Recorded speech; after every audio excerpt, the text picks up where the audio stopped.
नमस्कार प्राइम समाचारमा स्वागत छ। म शशि नेपाल र म रोहन श्रेष्ठ। सुरु गरौँ अहिले समका प्रमुख समाचारबाट। लकडाउनको मोडालिटी परिवर्तन, पसल र डिपार्टमेन्ट स्टोर खुल्ने, शपिङ मल नखुल्ने, होटल र नाइट क्लब बन्द, सरकारी र निजी कार्यालय 2 शिफ्टमा सञ्चालन हुने। सरकारप्रति असन्तुष्टि जनाउँदै प्रधानमन्त्री निवास बालुवाटारमा पोखियो जनआक्रोश। अचुल ग्यास र पानीका फोहरा लागेर दर्जनौं प्रदर्शनकारी घाइते, अन्य शहरमा बेहोस चर्की। कुवेतबाट 300 भन्दा धेरै नेपाली मजदुर स्वदेश फिर्ता, विदेशमा दुःख पाएको भन्दै अब स्वदेशमै पसिना बगाउने बाचा, अन्य देशबाट गर्ने भनिएको उद्धार अन्यलमा। नेपालमा हरेक दिन कम्तीमा 200 भन्दा धेरैमा कोरोना संक्रमण पुष्टि, कुल संक्रमित 5000 नजिक, 814 जना उपचारपछि निको भएर डिस्चार्ज। सीमा विवाद र कोरोनाको महामारीले मत्थर देखिएको नेकपा भित्रको विवाद, भित्रै भुसको आगो बन्दै एमसीसी विवाद पनि टुङ्गिएन, नेताहरू बीचको मनमुटाव कायमै।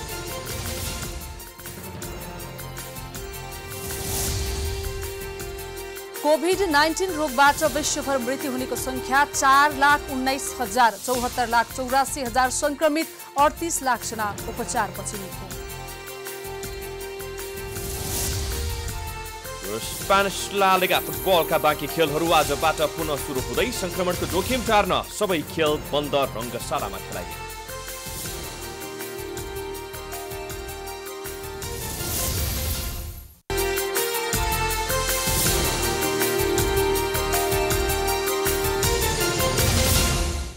अब समाचार विस्तारमा। सरकारले झण्डै 3 महिनादेखि जारी लकडाउनलाई खुकुलो बनाउने निर्णय गरेको छ।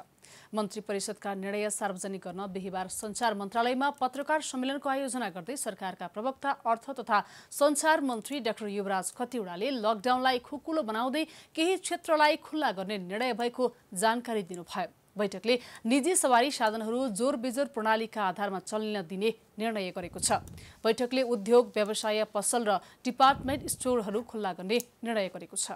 मन्त्री खतिवड़ाका अनुसार स्वास्थ्यसँग सम्बन्धित क्षेत्र, सबै प्रकारका कृषि र पशुपक्षी व्यवसाय, उत्पादनदेखि बिक्री वितरणसम्मको श्रृङ्खला खुल्ला गरिएको छ। यसअघि अनावश्यक कामका लागि बाहेक पैदल यात्रामा रोक लगाएको सरकारले पैदल यात्रा खुल्ला गरेको छ भने मोटरसाइकल र साइकल चलाउन दिने निर्णय गरेको प्रवक्ता खतिवड़ाले जानकारी दिनुभयो। त्यस्तै कोरोना संक्रमण बढ्दै गएको भन्दै तत्काल सार्वजनिक सवारी सञ्चालन नगर्ने निर्णय गरेको छ। खतिवड़ाका अनुसार निजी र सरकारी कार्यालय 2 शिफ्टमा सञ्चालन गर्ने निर्णय गरेको छ। भौतिक दूरीलाई व्यवस्थित गर्न र भिडभाड कम गर्न सरकारले यो निर्णय गरेको हो। तत्कालका लागि बिहान 8 बजेदेखि दिउँसो 1 बजेसम्म र दिउँसो 1 बजेदेखि 6 बजेसम्म अर्को शिफ्टमा कार्यालय सञ्चालन गर्ने निर्णय सरकारले गरेको प्रवक्ता खतिवड़ाले बताउनुभयो। सवारी साधन सञ्चालन र कार्यालय सञ्चालन गर्ने निर्णय असार 1 गतेदेखि र अन्य निर्णयहरू बिहीबारदेखि 21 दिनसम्म कायम हुनेछ। त्यस्तै यस वर्ष एसई परीक्षा नलिने निर्णय गर्दै विद्यालयको आन्तरिक मूल्याङ्कनलाई नै मान्यता दिई प्रमाणपत्र दिने खतिवड़ाले बताउनुभयो।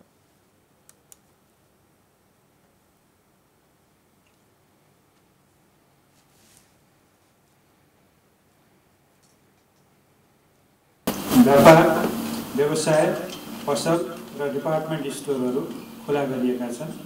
म फेरि दोहोऱ्याउँ, उद्योग, व्यापार, व्यवसाय, पसलहरू र डिपार्टमेन्ट स्टोरहरू खुला गरिएका छन्। शपिङ मलहरू खुला गरिएको छैन, डिपार्टमेन्ट स्टोरहरू खुला गरिएको छ। खाद्य वस्तुहरू समेतका चिजहरूको बिक्री वितरणलाई सहज गर्नको लागि हो। त्यसपछि सबै प्रकारका ढुवानीहरू, आधारभूत वस्तुहरूको ढुवानी सेवा योभन्दा अगाडि पनि चलेकै थियो। अहिले चाहिँ सबै प्रकारका ढुवानी सेवाहरूलाई खुला गरिएको छ।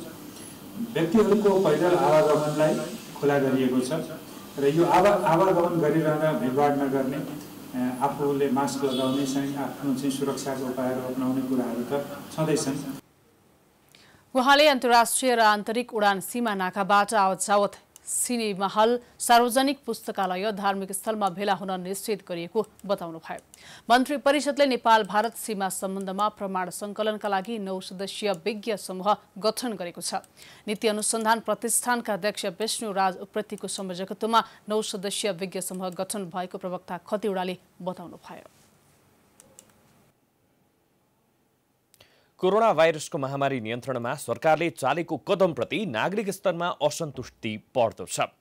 महामारी नियन्त्रणका लागि सरकारले केवल लकडाउन गरेको, परीक्षणको दायरा बढाउन नसकेको, स्वास्थ्य सामग्री खरिदमा भ्रष्टाचार गरेको, राहत वितरण प्रभावकारी हुन नसकेको आदि विषयलाई लिएर राजधानीमा सर्वसाधारण विरोधमा उत्रिएका हुन्।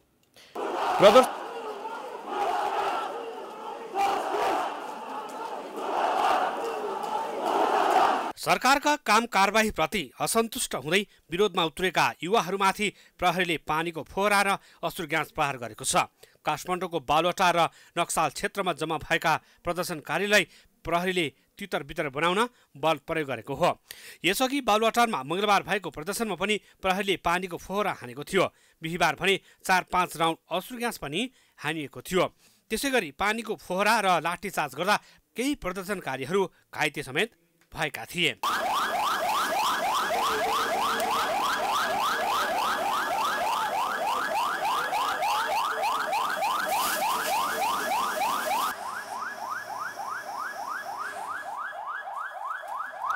पीसीआर परीक्षणलाई तीव्रता नदिएको, आरटीटी परीक्षणलाई नै निरन्तरता दिएको, कोरोना नियन्त्रणमा खर्च गरिएको पैसाको विवरण सार्वजनिक नगरीको, करमा जथाभावी वृद्धि गरिएको तथा महामारीसँग जुझ्न सरकारले सही र पर्याप्त प्रयास नगरेको भन्दै युवाहरूले मंगलबार पनि प्रधानमन्त्री निवास बालुवाटार नजिक प्रदर्शन गरेका हुन्। सरकारले गरेको लापरवाही विरुद्ध आफूहरू प्रदर्शनमा उत्रिन बाध्य भएको युवाहरूको भनाइ छ। जनताहरूले खाना पाएको छैनन्, पुलिस प्रशासनले धाक देखाइरहेका छन्, प्रशासन भनेको छ केही गर्ने होइन, असुली ग्यासहरू फालेको छ, जनतालाई सता छ, पानी फालेको छ, जनताले रमाइलोको रूपमा ल्याएको छ, तर गर्न सकेको कसैले केही छैन। हेर्नुहोस्, गर्नु पर्यो, सबैले मिलेर गर्नु पर्यो, एकतामा बल छ भनेर बुझ्नु पर्यो। हाम्रो चाहिँ स्वतःस्फूर्त रूपमा सबै युवा साथीहरू आफ्नो अब हाम्रो दायित्व के हो, हामीले कोसँग जवाब माग्ने, हाम्रो सरकारले के गरेको छ हाम्रो लागि हैन, हामीहरूले यति गरिरहेको छ, सरकारले चाहिँ हाम्रो लागि के गरिरहेको छ, त्यो कुरा सुन्नको लागि चाहिँ हामीले प्रोटेस्ट गरिरहेको थियो। 11 चैतदेखि लकडाउन सुरु भए यता यति धेरै संख्यामा प्रदर्शन भएको पहिलो पटक हो। उनीहरूले 2 दिन अघि पनि बालुवाटारमा सरकार विरुद्ध शान्तिपूर्ण प्रदर्शन गरेका थिए। सो प्रदर्शनमा पनि प्रहरीले बल प्रयोग गरेको थियो। क्यामेरामा सुमन निरौलाका साथ निरज तामाङ, काठमाडौँ। क्वारेन्टिनको अवस्था सुधार गर्नुपर्ने र कोरोना संक्रमण पत्ता लगाउन पीसीआर विधिको परीक्षण बढाउनुपर्ने माग राख्दै पोखरामा सरकार विरुद्ध प्रदर्शन भएको छ। स्वतन्त्र पोखरेली युवा समूहले जिल्ला प्रशासन कार्यालय अगाडि संयुक्त रूपमा 1 घण्टा मौन बसेर शान्तिपूर्ण प्रदर्शन गरेका थिए। सयौंको संख्यामा उपस्थित भएका युवाहरूले हात-हातमा विभिन्न नारा अंकित प्ले कार्ड बोकेर विरोध गरेका थिए। जनताको स्वास्थ्यमाथि सरकारले लापरवाही गरेको भन्दै युवाहरूले सरकार विरुद्ध खबरदारी गरेका थिए। प्रदर्शनकारीले सरकारसँग थियो अलिकति आश, क्वारेन्टिनमा कुर्दै गयो सास भन्दै नाराबाजी गरेका थिए। आरडीटी परीक्षण रोक र पीसीआर परीक्षण बढाऊ भन्दै युवाहरूले प्रदर्शन गरेका थिए। प्रोटेस्ट गर्न आएको। अनि के भन्न चाहनुहुन्छ सरकारलाई? हाम्रो सरकारलाई चाहिँ अब त्यति ठुलो पोजिसनमा भएर पनि जोक गरेर होइन कि एउटा समझदारीसँग के न्याय, के सही कुरा हो, कसलाई न्याय दिनुपर्छ उहाँले राम्रोसँग हाम्रो अहिले अब क्वारेन्टाइनहरूलाई राम्रोसँग व्यवस्थित गरेर हुन्छ कि पीसीआरलाई फ्री गराउन पर्यो। त्यो सरकारलाई चाहिँ यो 10 बिलियन रुपियाँ चाहिँ कता गयो भनेर मेरो पर्सनल एजेन्डा पनि छ र सबै युथहरूलाई मेरो समर्थन छ। हामी युथ जोड्नु नै हो यो देशको राष्ट्रको विकास गर्ने भनेर एउटा समर्थन जनाउन आएको छ। क्वारेन्टिनको अवस्था सुधार गर्नुपर्ने र कोरोना संक्रमण पत्ता लगाउन पीसीआर विधिको परीक्षण बढाउनुपर्ने माग राख्दै प्रदर्शन भएको थियो। स्वतन्त्र पोखरेली युवा समूहले जिल्ला प्रशासन कार्यालय अगाडि संयुक्त रूपमा 1 घण्टा मौन बसेर शान्तिपूर्ण प्रदर्शन गरेका थिए। स्वतन्त्र पोखरेली युवा समूहले 11 बजेदेखि 12 बजेसम्म जिल्ला प्रशासन कार्यालय कास्की शहीद चोकमा प्रदर्शन गर्ने कार्यक्रम राखेको थियो। तर 1 घण्टाको शान्तिपूर्ण प्रदर्शनपछि वातावरण तनावग्रस्त बनेको हो। नेपाल विद्यार्थी संघका युवाहरूले प्रधानमन्त्रीका विरुद्ध नाराबाजी गर्न थालेपछि प्रहरीले युवालाई रोक्ने प्रयास गरेको थियो। रोक्ने क्रममा प्रहरी र प्रदर्शनकारी बीच सामान्य झडप समेत भएको थियो। कुवेतबाट 306 जना नेपाली महिला नेपाल आइपुगेका छन्। गैरकानुनी हैसियतमा कुवेत बसेर आम माफी पाएका नेपाली महिला कामदारहरू स्वदेश आइपुगेका हुन्। नेपाल आएपछि खुशी व्यक्त गर्दै अब स्वदेशमै उद्यम गर्ने प्रतिक्रिया दिएका छन्। कुवेतबाट 306 जना नेपाली महिलाहरूलाई उद्धार गरी बिहिबार स्वदेश ल्याइएको छ। नेपाली महिला लिएर जजिरा एयरवेजका जहाजहरू नेपाल आएको थियो। जजिरा एयरलाइन्सको पहिलो उडानमा 157 जना र दोस्रो उडान मार्फत 149 जना आएका हुन्। नेपाल आएपछि उनीहरूलाई नेपाली सेनाले प्रदेशगत रूपमा छुट्याइएको होल्डिङ सेन्टरमा राखिएको छ। होल्डिङ सेन्टरबाट भने सम्बन्धित स्थानीय निकायले व्यवस्था गरेको क्वारेन्टिन सेन्टरमा लैजानेछ। बिहिबार नेपाल आउनेहरू गैरकानुनी हैसियतमा कुवेत बसेर आम माफी पाएका नेपाली महिला कामदार हुन्। उनीहरूलाई गत अप्रेल 26 तारिकदेखि कुवेतले अस्थायी क्याम्प र डिपोर्टेसन सेन्टरमा राखेको थियो। सबैजनाको विमानस्थलमै स्वास्थ्य परीक्षण गरिएको थियो। नेपाल आएपछि उनीहरूले खुशी व्यक्त गरेका छन्। कोरोनाका कारण कुवेतमा रोजगारी गुम्दा निकै समस्या भएको र नेपाल आउँछु जस्तो नलागेको उनीहरूले बताएका छन्। नेपाल आएका केहीले अब नेपालमा नै व्यवसाय गरेर बस्ने बताएका छन्। नेपाल फर्किनु धेरै खुसी छौँ हैन। अब त्यही हो, धेरै खुसी छौँ नेपाल आउनु पाउनु। सरकारले के झुट बोलेको हो हैन, हामीलाई त्यो थाहै थिएन के, हामी जाँदैनौँ होला जस्तो फिल भइसकेको छ हामीलाई। जब पाएन त्यसपछि अब क्वारेन्टाइनमा ल्याएर अनि राखिदियो उहाँको अब सरकारले। काम नदिएको त 3 महिना 4 महिना नि भयो। क्वारेन्टाइनमा बसेको चाहिँ 1.5 महिना। अब यही व्यवसाय गरौँ भन्ने अब त्यही सोच आफ्नै नेपालमा अब केही व्यवसाय गर्न पाएदेखि अर्को देशमा किन जानु पर्यो। म यस्तै यो घरहरूको काममा हो, घरको काममा गएको। अब त्यस्तै अब यताबाट लग्यो मान्छेहरू नराम्रो ठाउँमा परियो। नराम्रो भन्दाखेरि पनि अब मतलब कस्तो भन्छ अब टाइमिङ नमिल्ने, अब आराम गर्ने टाइम नहुने त्यस्तो। दुःख भन्नु त अब परदेश गएपछि दुःख त भइ नै हाल्छ। त्यही पनि अब जे होस् अब आइपुगेको छ यहाँ, दुःख त दुःख गरियो। कोभिड-19 सङ्कट व्यवस्थापन समितिले कुवेतबाट पहिलो उडान गर्न मंगलबार अनुमति दिएको थियो।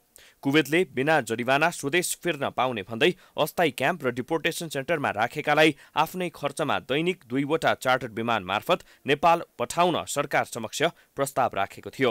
अस्थायी क्याम्प र डिपोर्टेसन सेन्टरमा 2991 जना छन्। तिनमा पुरुष 1688 र महिला 1303 जना छन्। यी सबैलाई नेपाल पठाउन कम्तीमा 20वटा उडान गराउने कुवेतको तयारी छ। नेपालमा पछिल्ला दिनमा कम्तीमा 200 जना भन्दा धेरैमा कोरोना संक्रमण देखिएको छ। अहिलेसम्म सबैभन्दा धेरै प्रदेश 2 मा संक्रमण फैलिएको छ। कुल संक्रमित 4614 जना मध्ये 814 जनाको सफल उपचार भएको छ। थप 250 जनामा कोरोना भाइरसको संक्रमण भएको पुष्टि भएको छ। मुलुकका विभिन्न स्थानमा रहेको प्रयोगशालाको नतिजाका आधारमा 279 जनामा बुधबार संक्रमण पुष्टि भएको स्वास्थ्य मन्त्रालयका प्रवक्ता डाक्टर जागेश्वर गौतमले जानकारी दिनुभयो। यो सँगै कुल संक्रमितको संख्या 4614 पुगेको छ। पछिल्लो 24 घण्टामा 230 जना पुरुष र 20 जना महिलामा कोरोना संक्रमण भएको हो। नयाँ संक्रमित 250 जना हुनुहुन्छ। त्यसमध्ये 230 जना पुरुष र 20 जना महिला हुनुहुन्छ।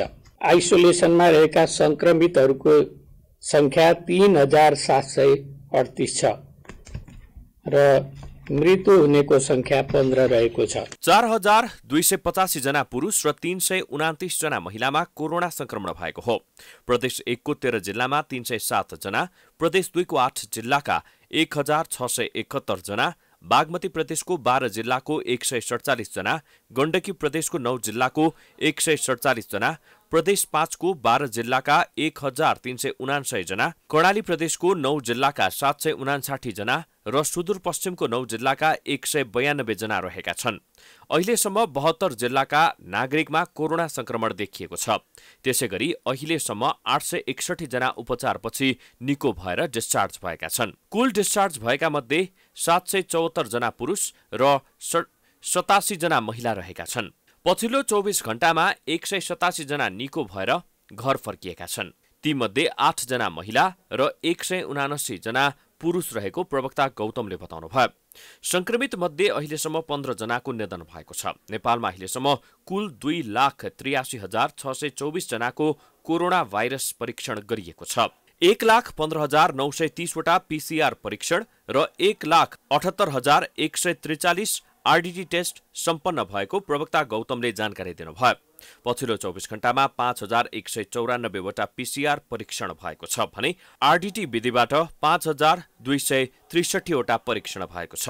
दुवै विधिबाट गरेर पछिल्लो 24 घण्टामा 10,457 वटा परीक्षण भएको छ। प्रयोगशाला परीक्षण जम्मा संख्या आजसम्मको RT-PCR 1,15,930 र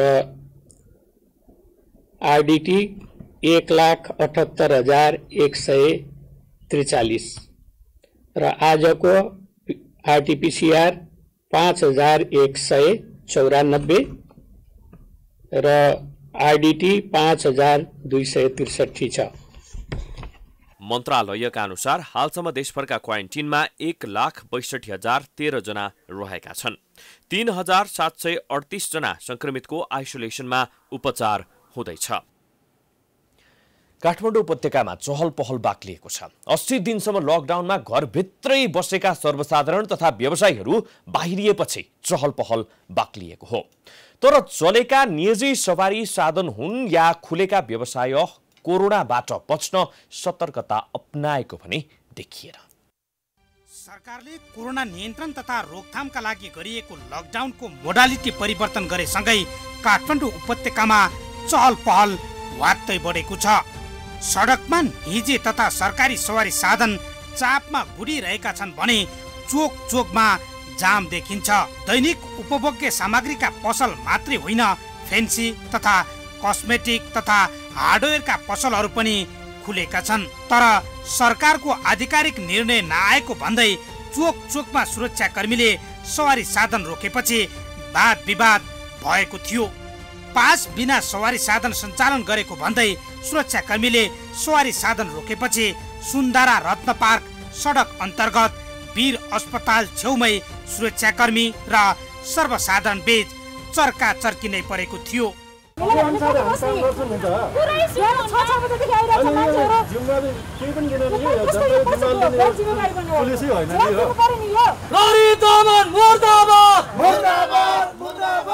मात्रै लग्दैन, कहाँ मात्रै लग्दैन, देशैभरि मान्छे आइसक्यो, देशैभरि मान्छे आइसक्यो। त्यही त अब लकडाउन त यहाँ खोलेको खोलेन।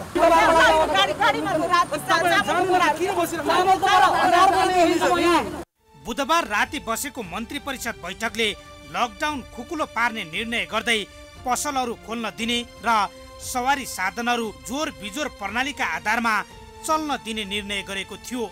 त्यो निर्णय सुरक्षाकर्मीसम्म नपुग्दै बजारमा चहल पहल बाक्लो देखिन्थ्यो।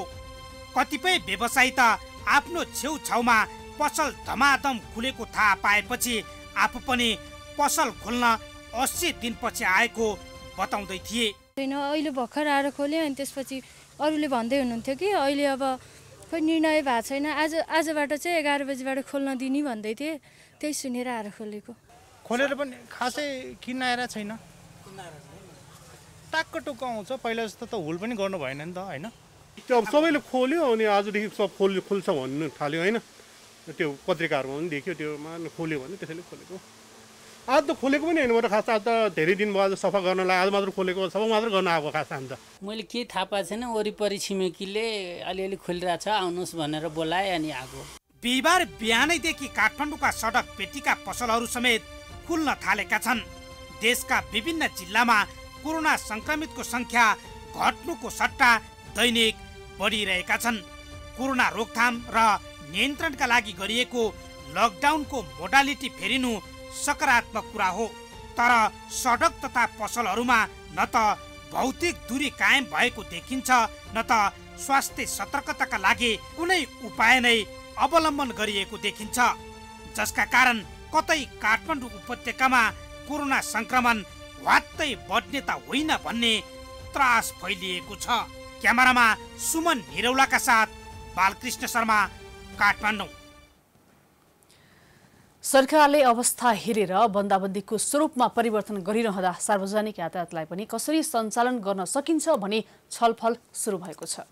भौतिक दूरी कायम गरेर सार्वजनिक यातायातलाई पनि सञ्चालन गर्न यातायात व्यवसायीहरूको माग छ। तर सर्वसाधारणले कोरोनाको जोखिम बढिरहेकाले सार्वजनिक सवारी साधन सञ्चालनमा हतार गर्न नहुनेमा जोड दिएका छन्। भाइरस नियन्त्रण उन्मुख भएपछि लकडाउन हटेपछि सञ्चालन हुने सार्वजनिक यातायात के कसरी चलाउन सकिन्छ भनेर निर्देशिकाको प्रारम्भिक मस्यौदा तयार पारेको छ। बन्दबन्दीको झण्डै 2.5 महिना ठप्प भएका सार्वजनिक यातायात सेवालाई सञ्चालन गर्न नेपाल यातायात व्यवसायी राष्ट्रिय महासंघले सरकारवाला निकायसँग छलफल थालेको छ। विश्वव्यापी रूपमा फैलिएको कोभिड-19 जोखिम कम गर्दै यातायात सञ्चालन सम्बन्धी कार्यविधि बनाएर चाँडो सञ्चालन गर्नुपर्ने महासंघको माग छ। कार्यविधिमा सार्वजनिक यातायात भित्र यात्रुबीच कसरी दूरी कायम गर्ने, सवारी साधनलाई कसरी सुरक्षित बनाउने, भाडा दिने लिने कसरी गर्ने लगायतका विषयमा समावेश गरिएको छ। त्यसैगरी कसरी यात्रु र सवारी साधनका कर्मचारी सुरक्षित भएर सञ्चालन गर्ने भन्नेमा छलफल भइरहेको छ। सार्वजनिक सवारी साधन खुल्ने मिति टुङ्गो नभए पनि सरकारले निर्णय गर्न साथ सञ्चालन गर्नका लागि आवश्यक तयारी भइरहेको महासंघले जनाएको छ। हामी होमवर्कमा छौं। विभागले एउटा कार्यविधि रफ कार्यविधि बनाएको छ, यो सञ्चालन विधि कसरी जाने भनेर, र अस्तिको दिन चाहिँ हामीले त्यो पायौँ र एउटा कमिटी पनि गठन गरेको छ। हामीले त चाँडोभन्दा चाँडो सञ्चालन गर्नुपर्छ भन्ने पक्षमै हो।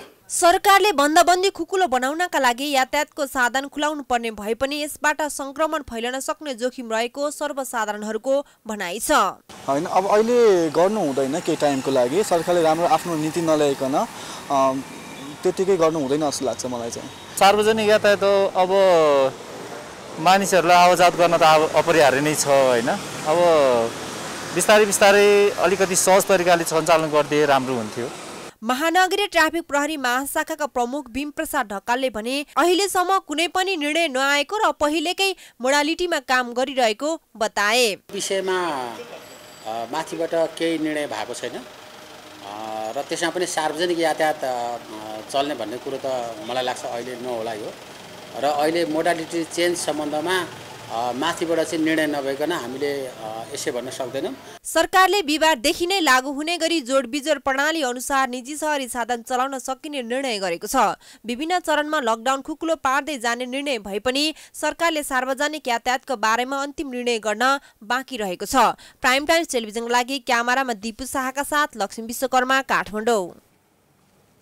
समाचारको सिलसिला जारी छ, हामी विश्रामपछि आउँछौँ।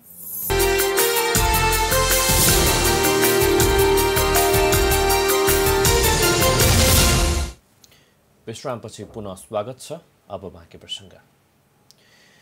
क्वारेन्टिन र आइसोलेसनको बसाइका बारेमा निरन्तर गुनासो आइरहेका छन्। आरडीटी जाँचले कोरोना संक्रमण हो वा होइन भन्नेमै झुक्क्याएर महामारीको थप जोखिम बढाइरहँदा सरकार यसैमा जोडबल गरिरहेको छ। आइसोलेसनमा बस्ने संक्रमितहरूले समयमा खाना, खाजा र तातो पानी समेत नपाएको गुनासो गरिरहँदा सरकार भने कोरोना रोकथाममा 10 अर्ब खर्च भएको विवरण सार्वजनिक गरेर आफैमाथि प्रश्न उब्जाइरहेको छ। सामग्री खरिददेखि कोरोना नियन्त्रण तथा संक्रमण रोकथाममा भएको खर्च अपारदर्शी भएको भन्दै सडकदेखि सदनसम्मै आवाज उठिरहेको छ। तर सरकारले अहिलेसम्म खर्चको विस्तृत विवरण सार्वजनिक गर्न सकेको छैन। कोरोना कहरमा समेत चरम भ्रष्टाचार बढेको भन्दै छानबिनका लागि सडकबाट आएको यो दबाब हेरौँ र सुनौँ।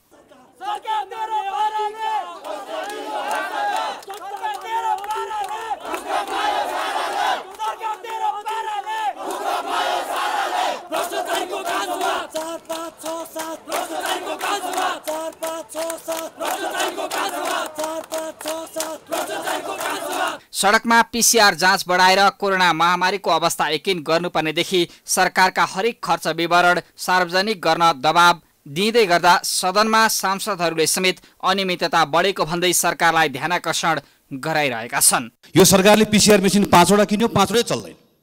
क्वारेन्टाइनको मापदण्ड आफूले बनाएको मापदण्ड एकपटक पढ्नु भएको छ।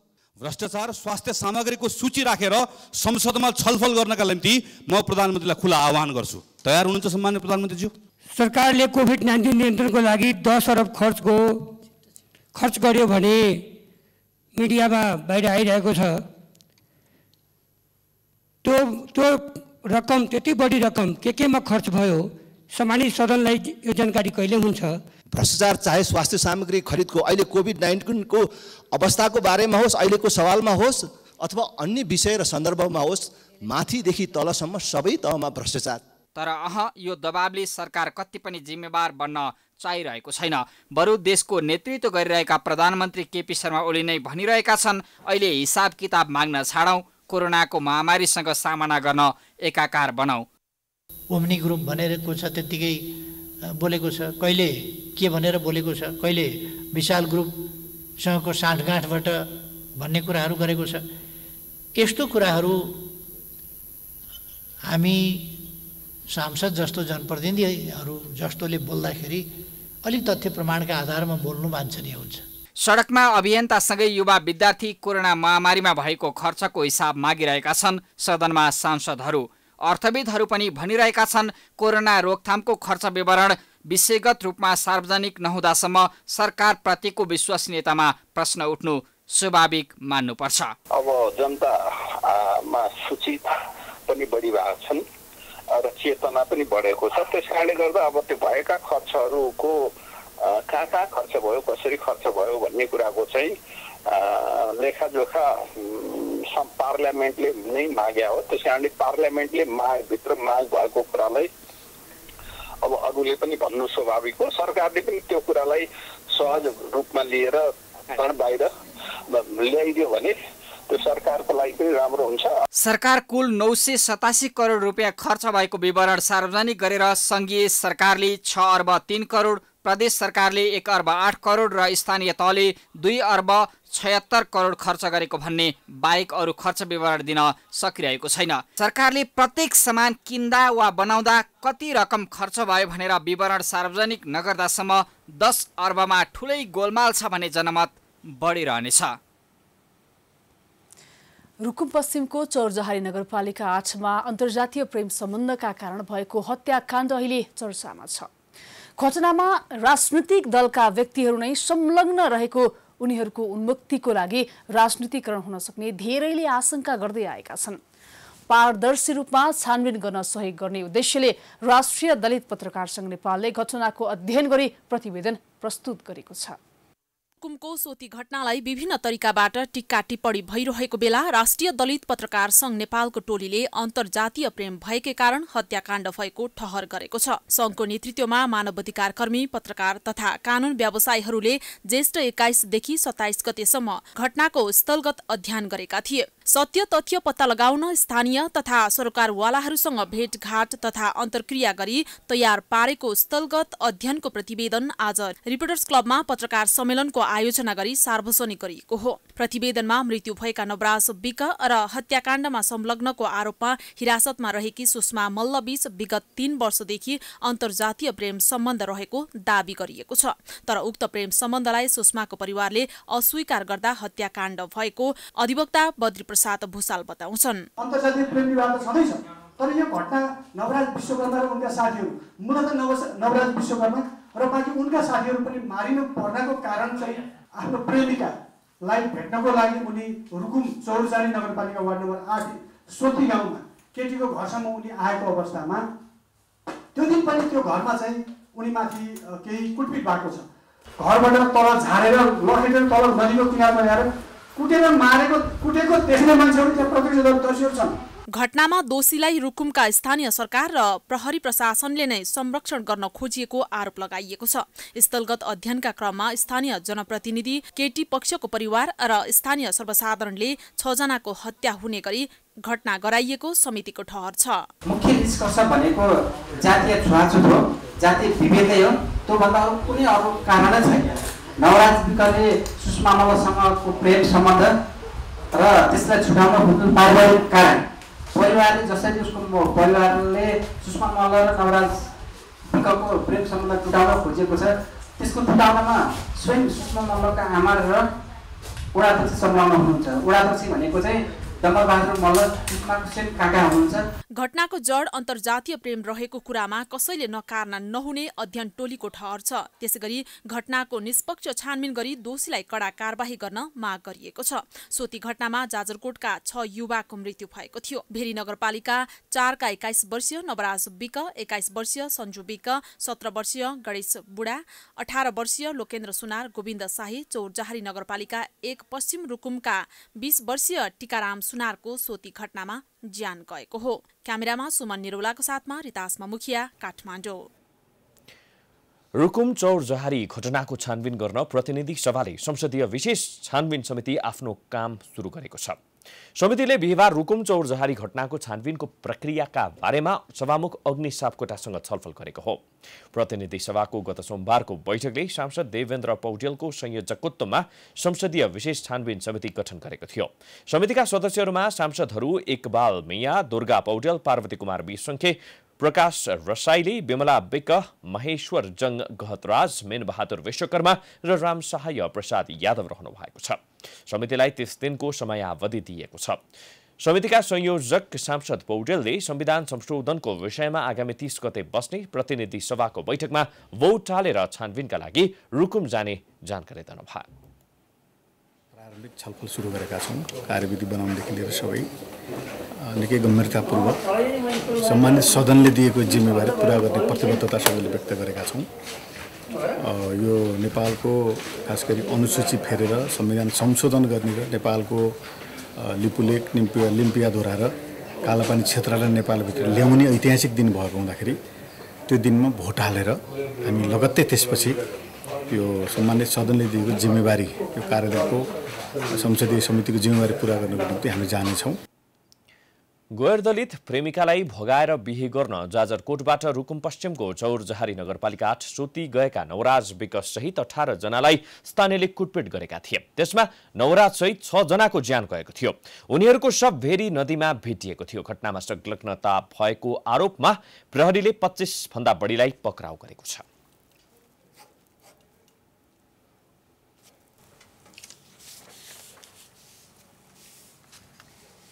समाचारको सिलसिला जारी छ। हामी विश्रामपछि आउँछौँ। विश्राम अघि प्रमुख समाचार।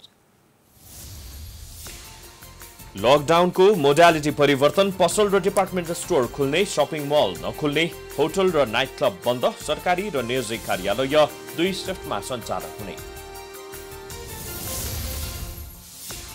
सरकारप्रति असन्तुष्टि जनाउँदै प्रधानमन्त्री निवास बालुवाटारमा पोखियो जनआक्रोश। असुल ग्यास र पानीका फोहरा लागेर दर्जनौं प्रदर्शनकारी घाइते, अन्य शहरमा विरोध चर्किँदै। कुवेतबाट 300 भन्दा धेरै नेपाली मजदुर स्वदेश फिर्ता, विदेशमा दुःख पाएको भन्दै अब स्वदेशमै पसिना बगाउने बाचा, अन्य देशबाट गर्ने भनिएको उद्धार अन्यलमा। नेपालमा हरेक दिन कम्तीमा 200 भन्दा धेरैमा कोरोना संक्रमण पुष्टि। कुल संक्रमित 5000 नजिक, 814 जना उपचारपछि निको भएर डिस्चार्ज। सीमा विवाद र कोरोनाको महामारीले मत्थर देखिएको नेकपा भित्रको विवाद, भित्रै फुसको आगो बन्दै एमसीसी विवाद पनि टुङ्गिएन, नेताहरूबीचको मनमुटाव कायमै। कोभिड-19 रोगबाट विश्वभर मृत्यु हुने व्यक्तिको संख्या 4,19,74,84,000 संक्रमित, 38 लाख जना उपचारपछि निको। स्पेनिश ला लिगा फुटबलका बाँकी खेलहरू आजबाट पुनः सुरु हुँदै, संक्रमणको जोखिम टार्न सबै खेल बन्द, रङ्गशालामा खेलाइने।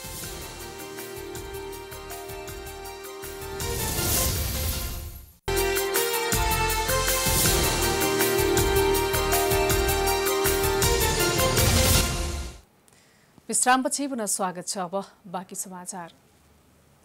एसई परीक्षा स्थगित गरेर आन्तरिक मूल्याङ्कनका आधारमा परीक्षाफल प्रकाशित गर्ने सरकारको निर्णयले करिब 4,82,000 विद्यार्थीमा रहेको अन्योलता हटाए पनि अझै कक्षा 11, 12 र विश्वविद्यालय तहको परीक्षाको बारेमा अलमल देखिएको छ। एसई परीक्षा सधैँका लागि खारेजी गरिनुपर्ने माग बलियो बन्दै गर्दा सरकारले बाँकी लाखौं विद्यार्थीको अन्योलता कहिले चिर्छ त? एक रिपोर्ट। एसई परीक्षा हुन्छ वा हुँदैन भन्ने अन्योलता लिएर 2.5 महिनादेखि घरमा बसेका विद्यार्थीलाई बुधबारको मन्त्री परिषद निर्णयले राहत दिएको छ। शिक्षा मन्त्रालयले आन्तरिक मूल्याङ्कनलाई नै मान्यता दिने प्रस्ताव मन्त्री परिषदबाट पारित भएसँगै यो वर्षको एसई नियमित परीक्षणबाट परीक्षालाई छुटकारा मिलेको हो। कोरोना भाइरसको संक्रमण बढ्दै गर्दा अधिकांश विद्यालयहरूमा क्वारेन्टाइन बनाइएको र परीक्षा सञ्चालन गर्ने वातावरण नभएकाले आन्तरिक मूल्याङ्कनलाई नै वैधता दिने निर्णयमा सरकार पुगेको छ। विद्यालयले यसअघि नै गरेको मूल्याङ्कनलाई स्थानीय तहमा रहेको कक्षा 8 को परीक्षा सञ्चालन गर्ने संयन्त्रबाट सिफारिस गर्ने उक्त कामको अनुगमन प्रदेश सरकारले गर्ने र बोर्डले प्रमाणीकरण गर्ने प्रस्ताव शिक्षा मन्त्रालयको छ। कोरोनाको महामारी बढिरहँदा एसई परीक्षा भन्दा पनि आन्तरिक मूल्याङ्कनलाई नै मान्यता दिन माग गरेका निजी विद्यालयका छात्र संगठन प्यासन एन्ड प्यासन लगायतले सरकारको पछिल्लो निर्णयको स्वागत गरेका छन्। होइन, हामीले त यो मागै गरेका छौँ। हजुर, हामीले यस वर्षको परीक्षा सञ्चालन नगरौँ, किनभने यो विद्यार्थीलाई अब धेरै लामो समय होल्ड गरेर राख्नु पनि हुँदैन, उनीहरूको तयारी पनि अब हुँदैन, पेनिकमा छन् होइन। यो एउटा खालको चाहिँ त्रासमा भएमा भए त्यसको विकल्पको रूपमा जानुपर्छ भन्दाखेरि जुन हिजो निर्णय भयो नि, त्यसमा अब सोझै स्कुलले चाहिँ छाप लाएर पठाउने भन्दा पनि त्यसमा एउटा मापदण्ड बनाउने होइन, त्यो विधिका आधारमा अब कसरी त्यसलाई चाहिँ प्रमाणीकरण गर्ने भन्ने कुरा चाहिँ गर्नुपर्छ। प्रमाणीकरणको बारेमा चाहिँ एउटा कार्यविधि बनाएर जानुपर्छ भन्ने लाग्छ। लामो समयदेखि आम अभिभावक र विद्यार्थीमा भइरहेको परीक्षाको भयलाई सरकारको निर्णयले मुक्त गरिदिएको भन्दै अभिभावक सङ्घले समेत सरकारको निर्णयलाई सकारात्मक रूपमा लिएको छ। जुन प्रकारको निर्णय आछ, जस्तो विगत 9 वर्षदेखि चाहिँ त्यही विद्यालयलाई विश्वास गर्ने, उसैको अपग्रेडलाई चाहिँ मान्यता दिने होइन, र अनि अहिलेलाई चाहिँ अब त्यसमा विश्वास गर्न नसक्ने, विश्वासै नहुने भन्ने त होइन। यो एकदमै राम्रो चाहिँ निर्णय भएको छ। जुन एसईको जुन सन्दर्भमा कुरा छ त्यो एकदमै स्वागत योग्य छ। यता शिक्षाविद विद्यानाथ कोइराला भने फरक मत लाग्छन्। सरकारको निर्णय सकारात्मक भए पनि कानुनी जटिलता भने कायमै रहेको उनको धारणा छ। शिक्षाविद कोइराला त एसई परीक्षा सधैँका लागि खारेज हुनुपर्ने दावी गरिरहेका छन्। होइन, अब यसले चाहिँ के ल्याउँछ भन्ने हाललाई भन्ने चाहिँ नियम सम्मत बनाउनु पर्ने हो। भोलिको निम्ति संशोधन गर्नुपर्ने बुँदा नम्बर 4, ऐनको संशोधन गर्नुपर्ने बुँदा नम्बर 2, दुईटामा संशोधन गरेर अब आइन्दा यो 10 क्लासको जाँचै नहुने भन्ने निर्णय गराउन सकियो भनेदेखि त्यो चाहिँ बडो ठिक भयो। अनि त्यसको निम्ति चाहिँ अब उपाय के रहेछ भन्दै दुईटा उपाय रहेछ। एउटा उपाय रहेछ अध्यादेश, दोस्रो उपाय रहेछ यो प्रक्रियामा जाने। प्रक्रियामा जानलाई ढिलो भइसक्यो, अहिले पुर्याउन सक्दैनन्, त्यो नियमले दिन दिँदो के अरे यो उसमा लान सक्दैनन्, यो के भन्छ अध्यादेशमा लान सक्दैनन्, किनभने संसद चलिरहेछ। अब भोलि बल गरेर यो चाहिँ 2 नम्बर र 4 नम्बर बुँदा जुन ऐनमा छ त्यो ऐनलाई संशोधन गर्ने व्यवस्था मिलाइयो भने बडो राम्रो काम भयो, मिलाइएन भने गडबड भयो।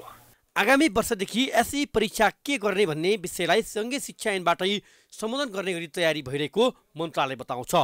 चैत 6 गतेदेखि सञ्चालन गर्ने समय तालिका बनाइएको एसई चैत 5 गते स्थगित गरिएको थियो। 4,82,000 विद्यार्थी एसई परीक्षाको तयारीमा थिए। एसई परीक्षाका विषयमा सरकारले ठोस निर्णय लिए पनि कक्षा 11, 12 र विश्वविद्यालयका परीक्षा हुने नहुने अझै अन्यल छ। यो अन्यलमा अझै लाखौं विद्यार्थीहरू रुमलिएका छन्। पछिल्ला दिनमा सत्तारूढ नेकपाभित्रको विवाद ओझेलमा परेको छ। स्थायी कमिटीको बैठक पनि हुन सकेन। एमसीसी लगायत विषयमा विवाद सुल्झाउन बस्ने भनिएको सचिवालय बैठक पनि अन्यल बनेको छ। अर्कोतिर सरकारको आलोचना चौतर्फी रूपमा बढिरहेको छ। यस्तो अवस्थामा नेताहरू भने नेतृत्वप्रति सन्तुष्ट छैनन्।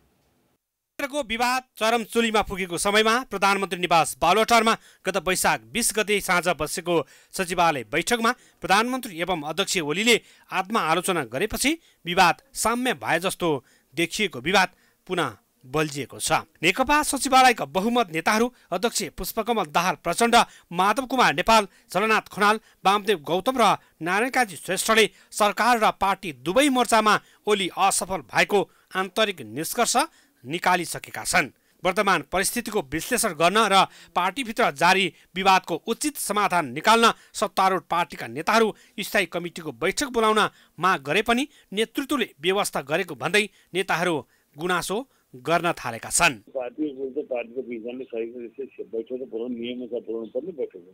अब अध्यक्षहरूले नियम पालन नगर्दाखेरि अनि अरू कसरी गर्छन् र के भन्ने कामै टुङ्गिया छैन नि त। अब त्यसले गर्दा त कस्तो छ भन्नु पार्टी एकताको कामै टुङ्गिया छैन अहिले पनि होइन। अब किन यसमा त बैठकपछि 15 दिन टुङ्गिने भन्थ्यो, आज चाहिँ 4-5 महिना बितिसक्यो हजुर। अनि अब हामीले जति भने पनि ठिक छ भने पनि अब व्यवहारमा त्यस्तो देखिया छैन भनेको त्यो चाहिँ हामीले राखे पनि थियो होइन प्रधानमन्त्रीमा। त्यही हो, अब एक दिन हेरौँ कस्तो गर्नुहुन्छ, भएन त्यसै गर्नु पर्यो। स्थायी कमिटीका 20 जना नेताहरूले हस्ताक्षर नै गरेर बैठकको माग गरेको महिनौ भइसक्यो, तर प्रधानमन्त्री तथा अध्यक्ष केपी शर्मा ओलीले टार्दै आएका छन्। सचिवालय बैठक समेत टार्न चाहिरहेको भन्दै नेताहरू आक्रोशित छन्। सरकारमा बस्नेहरूले देशको वस्तुगत समस्यालाई आत्मसात गर्न नसकेको नेकपाभित्रै विश्लेषण हुन थालेको छ। यति मात्रै होइन, प्रधानमन्त्री ओली मुलुकमा देखा परेको महासङ्कटबाट जनताको ध्यान अन्यत्र मोड्ने प्रयास गरिरहेको विश्लेषकहरू बताउँछन्। अब वास्तवमा प्रधानमन्त्रीको त एउटा स्वभावगत विषय पनि छ है। अब हामीले धेरै अनुभव गरिसक्यौँ, उहाँ प्राइम मिनिस्टर अगाडि पनि र पछिल्लो समयमा पहिलोचोटि प्राइम मिनिस्टर हुँदा र अहिलेचोटि हुँदाखेरि हामीलाई एउटा अनुभूति छ उहाँका अभिव्यक्तिहरूमा कुन विषयवस्तुलाई कुन महत्त्वका साथ लिनुपर्ने हो, राख्नुपर्ने हो, त्यसको औचित्य र महत्त्वको बारेमा कसरी प्रस्तुत हुनुपर्ने हो भन्ने विषयमा उहाँले त्यति ध्यान दिएको जस्तो देखिँदैन। हिजो पनि अब संसदमा प्रश्नको जवाब दिने सन्दर्भमा व्यक्त अभिव्यक्तिहरूलाई हेर्दाखेरि पनि त्यो कुरो पुष्टि हुन्छ। त्यो विषयको गम्भीरतालाई त्यति ध्यान नदिने जस्तो र त्यसलाई चाहिँ अन्डरमाइन एस्टिमेट गर्ने जस्तो खालको नेचर उहाँको पर्सन देखिन्छ। यति बेला सिंहदरबार र बालौटारतिरको दृश्य र आम जनतामा फर्किएर हेर्दाको दृश्य फरक छन्। जनतामा सरकारप्रति आक्रोश बढ्दै गइरहेको छ भन्ने कुरा मंगलबार र बुधबार प्रधानमन्त्री निवास क्षेत्र वरपर भएको प्रदर्शनले पुष्टि गरिसकेको छ। जनता मात्रै होइन, नेकपाकै कार्यकर्ताहरू समेत यति बेला निराश छन्। पार्टीभित्र एकताको काम अझै बाँकी छन्। धेरै नेताहरू अहिले पनि जिम्मेवारविहीन अवस्थामा छन्। पार्टी एकता भएको 2 वर्ष बितिसक्दा समेत पोलिट ब्युरो गठन हुन सकेको छैन। पार्टीको विधान अनुसार चल्ने हो भने यति बेला पार्टीको केन्द्रीय कमिटी बैठक बस्नुपर्ने हो, तर स्थायी कमिटी बैठक समेत बस्न सकेको छैन, जसले नेकपाका नेताहरू मात्रै होइन 9 लाख भनिएका कार्यकर्ताहरू समेत अलमलमा परेका छन्। प्राइम समाचारको लागि निरज तामाङ, राजनीतिक ब्युरो, काठमाडौँ। अब अन्तर्राष्ट्रिय समाचार।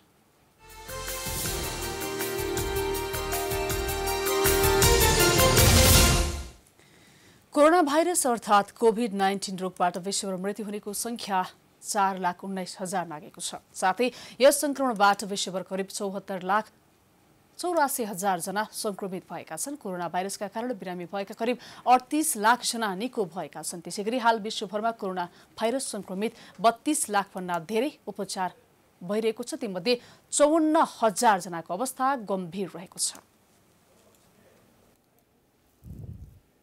अब खेलकुद समाचार।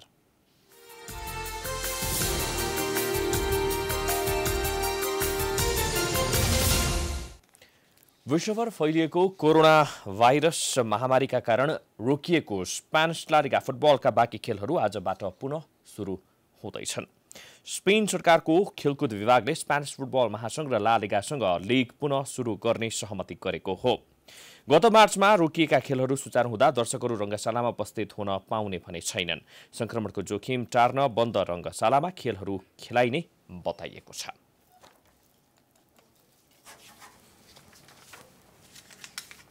यो सँगै हामी समाचारको अन्त्यमा आइपुगेका छौं। जाँदा जाँदै प्रमुख समाचार पुनः एकपटक। लकडाउनको मोडालिटी परिवर्तन, पसल र डिपार्टमेन्ट स्टोर खुल्ने, शपिङ मल नखुल्ने, होटल र नाइट क्लब बन्द, सरकारी र निजी कार्यालय 2 शिफ्टमा सञ्चालन हुने। सरकारप्रति असन्तुष्टि जनाउँदै प्रधानमन्त्री निवास बालुवाटारमा पोखियो जनआक्रोश। असुल ग्यास र पानीका फोहोरा लागेर दर्जनौं प्रदर्शनकारी घाइते, अन्य शहरमा विरोध चर्किँदै। कुवेतबाट 300 भन्दा धेरै नेपाली मजदुर स्वदेश फिर्ता, विदेशमा दुःख पाएको भन्दै अब स्वदेशमै पसिना बगाउने बाचा, अन्य देशबाट गर्ने भनिएको उद्धार अनिवार्य।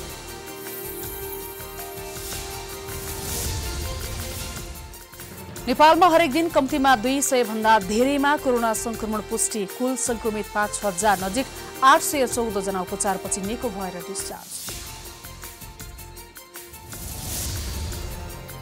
सीमा विवाद र कोरोनाको महामारीले मत्थर देखिएको नेकपा भित्रको विवाद, भित्रभित्रै भुसको आगो बन्दै एमसीसी विवाद पनि टुङ्गिएन, नेताहरू बीचको मनमुटाव कायमै।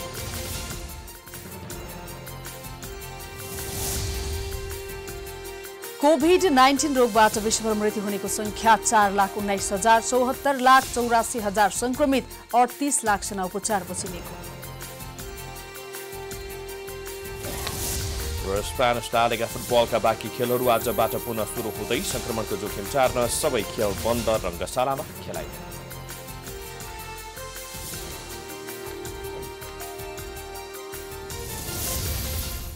प्राइम समाचार अहिलेलाई सकियो। यसपछिको प्रस्तुति जनता जान्न चाहन्छन् वृश्चिक मलाको साथमा। हेर्दै गर्नुहोला प्राइम टाइम्स टेलिभिजन। नमस्कार।